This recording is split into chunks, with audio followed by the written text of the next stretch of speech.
Quelles sont les plantes sauvages à proposer à son lapin? Bonjour et bienvenue sur la chaîne de Maximinus et compagnie, moi c'est Marie, je suis éleveuse de lapins depuis plus de 15 ans. Dans la nature, le lapin ne mange pas de granulés, il mange une grande diversité de végétaux, parce qu'on le rappelle c'est un herbivore strict, et intégrer des plantes sauvages dans son alimentation, c'est enrichir sa gamelle, varier les fibres, stimuler son appétit, favoriser l'usure dentaire et surtout soutenir son transit intestinal. Mais attention, on ne cueille pas n'importe quoi, n'importe comment, et c'est ce que je vais t'expliquer dans cette vidéo. Je vais te donner 10 plantes intéressantes et je vais t'expliquer comment les récolter et les préparer correctement avant de les donner à ton lapin. Mais avant, laisse-moi te parler de notre boutique spécialisée pour les lapins de compagnie. Nous avons créé la toute première boutique spécialisée en abonnement complet pour lapins de compagnie, un concept pensé pour leur bien-être et pour faciliter la vie des propriétaires de lapins.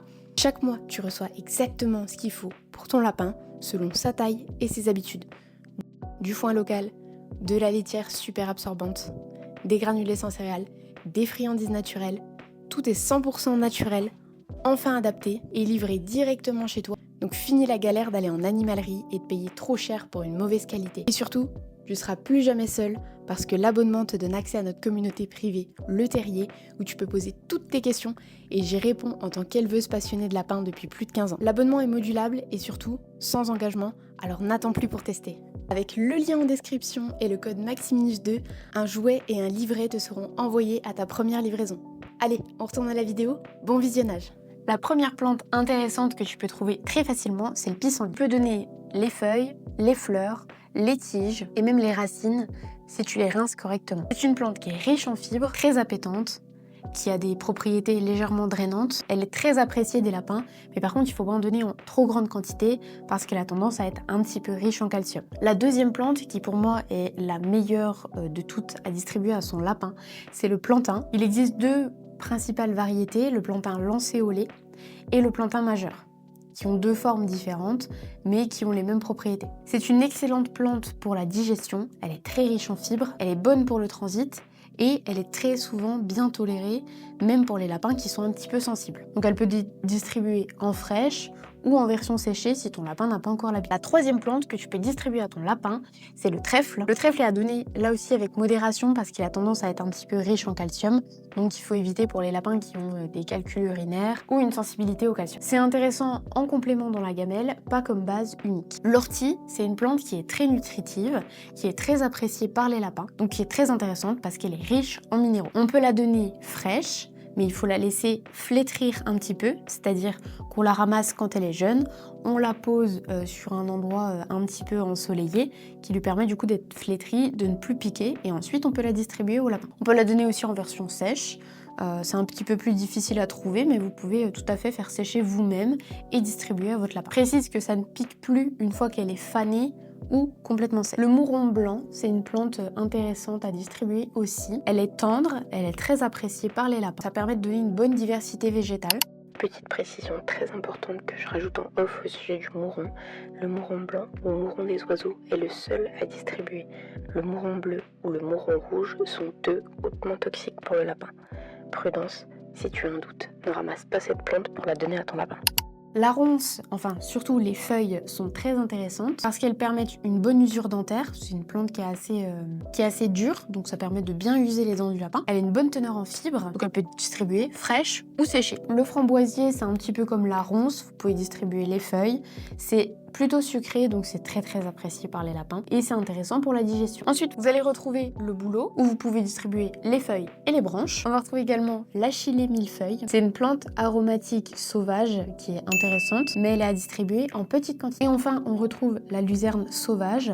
Là, par contre, attention, il faut la donner avec modération. Elle est très riche, elle est idéale pour les lapins en croissance, les lapins qui sont maigres, ça leur permet de récupérer un petit peu de leur état. Par contre, il faut éviter d'en donner en excès chez les adultes sédentaires et chez les lapins qui ont un excès de calcium, parce que la luzerne est quand même riche en calcium. Petite plante bonus que vous pouvez retrouver en faisant vos cueillettes, c'est le noisetier. Là aussi, comme pour le bouleau, on distribue et les feuilles et les branches. Et c'est très intéressant parce que ça permet de limer les dents et de varier du coup avec des branchages et des feuilles. Comment ramasser les plantes en sécurité? C'est une étape très essentielle Donc vraiment, c'est le premier point avant de faire la cueillette pour vos lapins. On ne cueille jamais au bord des routes, parce que c'est très pollué, près des champs qui sont susceptibles d'être traités, dans des zones qui sont très fréquentées par les chiens, où là vous avez des risques d'avoir de l'urine et des excréments sur les plantes, ou dans des lieux qui sont pollués. Ça c'est évident, mais je le précise quand même. On privilégie forcément les jardins qui sont non traités.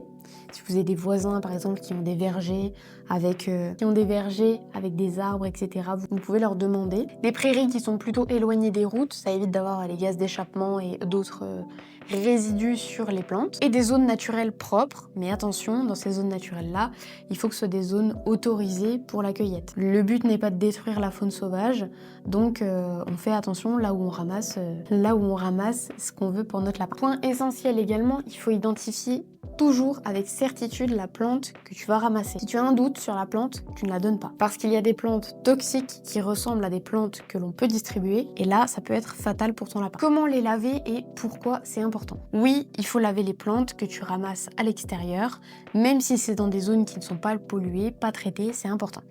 Pourquoi? Parce que les plantes peuvent contenir des poussières, des parasites, des œufs microscopiques qui peuvent donner des vers à ton lapin ou d'autres choses, et des résidus de pollution. Parce que même si tu fais attention là où tu cueilles, il peut quand même y en avoir. La procédure la plus simple, c'est de rincer correctement à l'eau claire, de secouer pour retirer l'extrait d'eau, pour retirer l'excès d'eau, et laisser la plante sécher légèrement en la posant par exemple sur un torchon pour que ça absorbe l'excès d'eau. Comme quand vous distribuez les légumes de verdure, il faut jamais donner des plantes qui sont détrempées parce que l'humidité excessive, ça peut perturber le transit. Si tu souhaites conserver les plantes pour en donner plus tard, c'est possible aussi. Il faut les étaler correctement pour les faire sécher à l'air libre, dans un endroit sec et bien ventilé. Ou alors tu peux utiliser ce qu'on appelle un déshydrateur, mais là il faut avoir quand même un petit peu de place pour pouvoir déshydrater en grande quantité. Les plantes séchées sont excellentes en complément du foin ou à distribuer en plus de la ration de verdure quotidienne. Je précise, mais ça c'est valable pour n'importe quelle verdure que vous allez distribuer au lapin. Si le lapin n'a jamais mangé de plantes fraîches, déjà on commence pas par des plantes sauvages, on va commencer par des plantes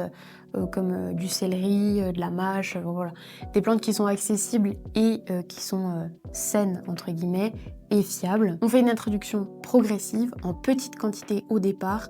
On n'introduit jamais beaucoup de variétés différentes en même temps, pour savoir si jamais le lapin a une perturbation de transit, pour savoir ce qui perturbe réellement son transit. On surveille les crottes, si le transit est stable, on peut continuer. Qu'est-ce qu'il ne faut surtout pas faire quand on fait la cueillette pour son lapin? Donner une trop grande quantité d'un coup de plantes sauvages, si ton lapin n'a pas l'habitude. Cueillir sans identifier, ça je répète mais c'est vraiment très dangereux. Donner des plantes complètement trempées, ramasser dans une zone douteuse et remplacer le foin par des plantes. Les plantes sauvages sont un complément, le foin va rester quand même la base pour votre lapin. Pourquoi c'est intéressant de distribuer des plantes sauvages à son lapin? Dans la nature, le lapin consomme une grande diversité de plantes, des textures variées, des plantes fibreuses. Cette grande variété permet de stimuler l'appétit de ton lapin, d'enrichir son microbiote intestinal, ça améliore son équilibre digestif, et ça favorise l'usure naturelle des dents. Donc c'est une vraie valeur ajoutée au quotidien de ton lapin. Tu sais maintenant quelles plantes sauvages proposer à ton lapin, comment les récolter correctement, pourquoi il faut les laver et comment les intégrer au quotidien de ton lapin. Si cette vidéo t'a été utile, pense à mettre un petit pouce bleu,